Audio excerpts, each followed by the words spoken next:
The act of homebrewing an entire setting for your D&D campaign is a daunting one. Filling it with interesting quests, memorable NPCs, iconic villains, and breathtaking set pieces is a lot of work for one person, and trying to create every single piece of your campaign from scratch is something I don't necessarily recommend. That's why when becoming a dungeon master, I always recommend learning how to effectively use inspiration. Today, we're going to teach you how you can use various materials to inspire different areas of your D&D campaigns, while also leaving room for your own ideas to grow and flourish. Using things like your favorite TV shows, movies, and even music are excellent ways to create new and interesting pieces to fill your campaign. For example, when I'm trying to build a setting for my campaign, I love to mix and combine media together to create something new. I typically try to pull from things I've seen recently so that everything is as fresh in my mind as possible. Let's look at the world of one of my previous campaigns, Swan Song. During the development of Swan Song, I was right smack in the middle of rewatching one of my favorite animes of all time, Trigun.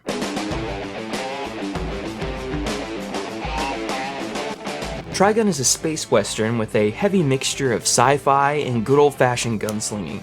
The dusty desert landscapes, seedy ghost towns, and the soundtrack are all key elements that inspire me and that I wanted for the campaign. We could just stop here, but copying one-to-one will leave very little room for innovation and self-expression. This campaign is an extension of yourself. You should always aim to go beyond just directly copying your inspiration materials. So I began to look at similar media that I could use to mix with what I currently had. Where better to start than with Cowboy Bebop? A fast-paced, easy-come, easy-go bounty hunting adventure? To me, that sounds like a perfect story hook for the campaign. A group of bounty hunters going out into a deserted planet to take down the roughest and meanest criminals? That is an extremely solid base for a setting that can be filled with all manner of side quests, encounters, NPCs, and a very expansive main quest. That is how you take healthy inspiration for your settings. By combining just two different source materials, we now have an entirely new world that our players can enjoy. That isn't the only way you can use inspiration either. You can use inspiration to inspire all kinds of things for your D&D campaigns, right down to the physical makeup of your worlds as well. An excellent point, and one that I can fortunately provide my own examples for. See, personally, I find the task of building an entire map for a campaign to be an incredibly daunting one, and I'm sure that many of you feel the same way. To remedy this, I typically like to take inspiration from the general layouts of maps from settings that I feel match the vibe of the campaign I'm working on. For example, for the campaign I'm currently running, I put a heavy emphasis on the campaign tonally pulling from classic RPGs like the Final Fantasy franchise. So when it came time to design the map for the world, I doubled down on that and got this result. This map was inspired by the general layout of Final Fantasy VII, with me taking creative liberties to the nitty-gritty details after I laid out the basic groundwork. The map is structured with a focus on 3 large continents, with the continent to the north being a large Arctic region. Once I got the basic groundwork laid out, I began fleshing out the setting with more unique details. Doing this can be a very effective way to get the head start you need for building your world, and it's helped me time and time again in creating things that feel fully fleshed out. And speaking of fleshing out your world, while map building is an incredibly important aspect of it, your map is only as good as the quests and story that are contained within it. Fortunately, if that sounds overwhelming to you, taking some healthy inspiration from the stories and quests of media you enjoy can help a ton with this as well. Now, this is where you can get really crazy with where you pull inspiration from. I think one of my wildest sources of inspiration I've ever used is in the form of a song. Black Swan by TWRP is a song about a washed-up bounty hunter that is summoned to go on one last bounty. The song details his lack of confidence, his fear about dusting off the mantle, but pushing through with the task at hand despite this. I incorporated this song's tale into a questline in my campaign, Starborn. The party is facing a robotic menace by the name of Steel. They are led to an old bounty hunter who went up against him long ago. They partner with the bounty hunter and embark on the quest to take down this rogue robot together. The quest lasted almost 4 months and culminated in the selfless sacrifice of the old bounty hunter to ensure the defeat of his old nemesis. His death was set to the very song I based him and the quest on in the first place, and it absolutely stands out as one of the best moments of that campaign. I still regularly hear from my players how much that questline sticks out in their memory as one of their favorite things that I've ever done. One song gave me a hero, a story arc, and an interesting villain with which to occupy the world. That's how powerful drawing from things you already have a passion for can be. And I think one of, if not the most important thing you can use inspiration for, is in your villain design. Villain design is without a doubt my favorite part of the campaign designing process, and you know for a fact that whenever I sit down to make my worlds, I will make a point of pulling from my favorite villains, taking aspects of their character I found compelling, and finding ways to make those traits work within my own narrative. Perhaps my favorite example of this is the villain of my campaign, Death's Defiance.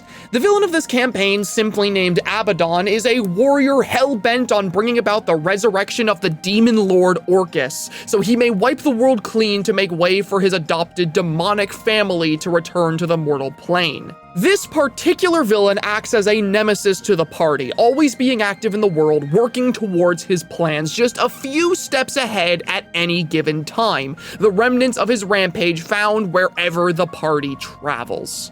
I have the exact same mantra when designing my villains. One of my favorites is also from the Starborn universe. He goes by the name Janus. He is a godlike being from an alternate timeline who has gained the power of greater sight and has realized the universe he lives in is controlled by the whims of the players. He finds out that the only reason evil exists in this universe is to give these higher beings something to do. They toy with innocent lives as a game. So, with the power he had gained, he had systematically visited the worlds of all of our previous campaigns and wiped them clean, bringing the NPCs to a new universe where the players would never be allowed to cause harm ever again. The twist being that Janus is actually an alternate version of an NPC that the party had taken on named Jace, except in his timeline, the party abandoned him and never returned.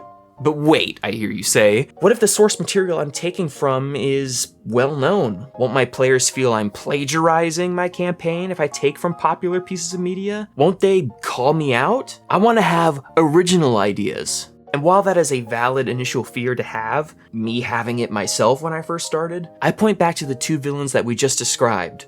Both of these villains were based on Sephiroth from Final Fantasy VII, like entirely. Yep, two completely different villains with unique motivations and roles within the story, both inspired by the exact same source material. This is why I stress that you shouldn't be afraid to pull from familiar stories that you and your party members both know and love. Not only can the same piece of inspiration give you all kinds of different results when combined with other source materials, but by using things that are familiar to both you and your party, you can use the positive association they have with those original source materials to elevate their experience in your campaign in general. D&D is an experience where everyone has the opportunity to express themselves both through their characters as well as the world the DM creates.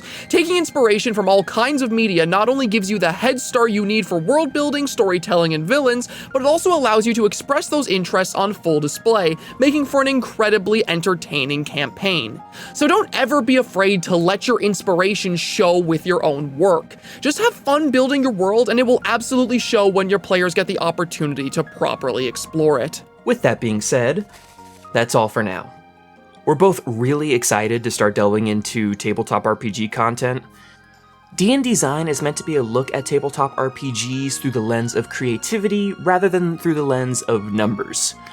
We're going to be focusing more on, how to effectively do story moments, how to pick a soundtrack, things like that, versus how to build characters and build monsters. And I think that I can safely speak for the both of us when I say we have a lot to talk about. Until then, keep creating and roll on, adventurers.